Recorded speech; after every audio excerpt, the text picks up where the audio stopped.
اعوذ باللہ من الشیطان الرجیم بسم اللہ الرحمن الرحیم۔ ترجمہ اور تفسیر کے حوالے سے آج ہمارا سورہ یاسین کا سبق آیت نمبر 30 سے شروع ہوگا۔ پیچھے جو انطاکیہ کی بستی والا واقعہ تھا اس میں پھر آپ نے یہ پڑھ لیا ہے کہ حبیب نجار کے ساتھ اس قوم نے کیا کیا اور انبیاء کے ساتھ کیا کیا، ان کو بھی ایک کنویں میں بند کر دیا تھا۔ تو پھر اللہ نے اس بستی کو کیا کیا، ان کے برے کاموں کی وجہ سے اللہ نے اس پر بھی اللہ نے کہا ان کانت الا صیحۃ واحدۃ، ایک چیخ ہم نے بھیج کر ان کو ہلاک کر دیا، یعنی انہوں نے برے کام کیے نا تو ان کو انجام بد سے دوچار ہونا پڑا۔ اب ہم آگے شروع کرتے ہیں آیت نمبر 30۔ اس قوم کو انجام تک پہنچانے کے بعد اللہ تبارک و تعالیٰ کیا کہہ رہے ہیں، یا حسرتاً، ہائے افسوس، یا حسرتاً، ہائے افسوس، علی العباد، بندوں کے حالات پر، بندوں کے حال پر، یا حسرتاً، ہائے افسوس بندوں کے حال پر، ما یأتیہم، نہیں آیا ان کے پاس، من رسول، کوئی رسول، الا کانوا، مگر وہ تھے، بہی، اس رسول کا، یستہزئون، مذاق اڑاتے، مگر وہ تھے اس کا مذاق اڑاتے۔ یہاں اللہ تعالیٰ انسانوں کی حماقت پر اظہار افسوس فرما رہے ہیں کہ جب انسان کے پاس حق آتا ہے تو اس کو ٹھکرا دیتا ہے، اور صرف ٹھکراتا ہی نہیں، اس کا یستہزئون، مذاق بھی اڑاتا ہے۔ تو جب انسان کا یہ رویہ ہوتا ہے نا تو آپ سمجھ لیں وہ اپنی تباہی پر خود مہر لگا رہا ہوتا ہے۔ اس لیے اللہ نے کہا ہائے افسوس، ہائے افسوس بندوں کی نادانی پر۔ اس میں ہمارے لیے جو سمجھنے کی بات ہے وہ یہی ہے کہ ہمیں کوئی بات اگر سمجھ میں نہ آ رہی ہو یا وہ بات ہماری طبیعت یا مزاج کے خلاف ہو تو تب بھی کم از کم اس کا مذاق نہ اڑائیں۔ مذاق اڑانا، تمسخر اڑانا اس بات کی علامت ہے کہ آپ کا دل سخت ہے، اور یہ رویہ پھر آپ کے لیے نا سمجھنے کے دروازے بند کر دیتا ہے، ہدایت کے دروازے بند کر دیتا ہے۔ اس لیے اگر کوئی بات سمجھ میں نہ آئے یا آپ کے مزاج کے خلاف بھی ہو تو نہ ہی اس انسان کا نہ ہی اس کے نظریے کا مذاق اڑائیں۔ اگلی آیت دیکھیں، الم یروا، کیا نہیں انہوں نے دیکھا، کم اہلکنا، کہ کتنی ہی ہلاک کر دی، نا ہم نے، کیا نہیں انہوں نے دیکھا کتنی ہی ہلاک کی ہم نے، قبلہم، ان سے پہلے، من القرون، بستیاں، امتیں، قرن امت کو بھی کہتے ہیں۔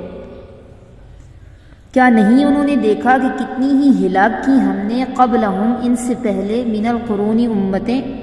انہم، بے شک وہ لوگ، الیہم، ان کی طرف، لا یرجعون، نہیں لوٹ کر آنے والے۔ وہ تو ہلاک ہو گئے، اپنے انجام بس سے دوچار ہو گئے، اب ہماری طرف لوٹ کر آنے والے نہیں ہیں۔ تو کیا نہیں دیکھا انہوں نے کتنی ہلاک کی ہم نے ان سے پہلے بستیاں، بے شک وہ ان کی طرف نہیں ہیں لوٹ کر آنے والے۔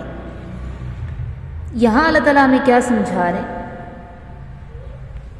پچھلی قوموں کی تباہی کا ذکر اللہ تعالیٰ کیوں کرتے ہیں قرآن میں، تاکہ انسان یہ سمجھے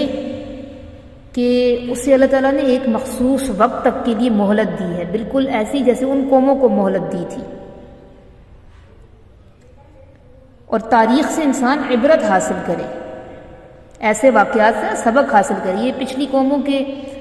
جو نشانات آج بھی باقی ہیں وہ صرف سیاحت کے لیے نہیں ہیں، بلکہ اللہ نے اس کو آیا کہا ہے، نشانی، درس عبرت۔ تو ہم اپنی زندگیوں میں بھی دوسروں کی غلطیوں سے سیکھیں اور دیکھیں کہ کس طرح طاقتور لوگ ایک دن مٹی کا ڈھیر ہو جاتے ہیں، تاکہ ہمارے اندر عاجزی پیدا ہو، اور تاریخ سے بھی عبرت پکڑے۔ یہ تاریخی واقعات اللہ تعالیٰ اس لیے بیان فرما رہے ہیں، اور اللہ تعالیٰ خود کہہ رہے ہیں وہ دیکھو تمہاری طرف لوٹ کر آنے والے نہیں ہیں، وہ تو نسیم منسیہ ہو گئے، گزری ہوئی داستان ہو گئی۔ تو تو ہم نے ایسا کچھ کر کے جانا ہے کہ ہمارا انجام اچھا ہو، اور اللہ تعالیٰ ہمیں اچھے نشان، ہمارے اچھے آثار چھوڑیں، اللہ تعالیٰ برا نشان نہ ہو ہمارے پیچھے۔ آگے دیکھیں،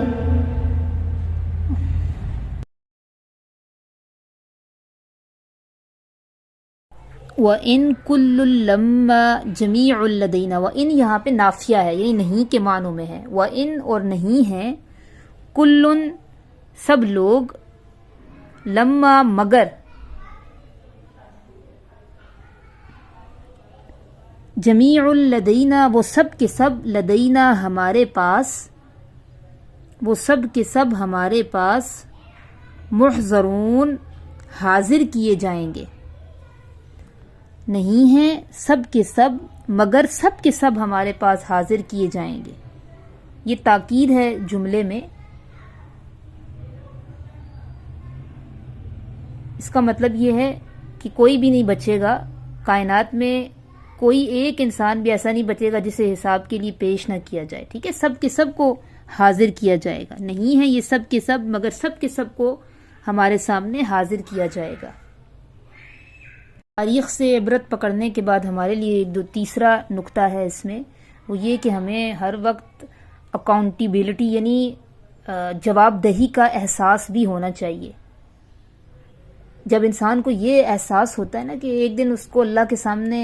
حاضر ہونا ہے، وہاں ہر ایک چیز کا حساب ہوگا، تو پھر اس کا عمل درست رہتا ہے، سوچ پازیٹیو رہتی ہے۔ تو یہ آیت ہمیں نا ذاتی احتساب، سیلف آڈٹ، اس کی دعوت دیتی ہے۔ اللہ تعالیٰ ہمیں سمجھنے کی، عمل کرنے کی توفیق نصیب فرمائے۔ قرآن کی تو ایک آیت میں آپ کو اپنے لیے بہت سارے تربیہ پوائنٹ ملتے ہیں، بس ضرورت اس چیز کی ہوتی ہے کہ انسان اس کو فکر کے ساتھ پڑھے اور اس کو نیت یہ رکھے کہ میں اس سے ہدایت لے رہی ہوں۔ سبحان ربک رب العزت عما یصفون وسلام علی المرسلین والحمد للہ رب العالمین۔ اب یہاں پہ ہمارے 2 رکوع الحمدللہ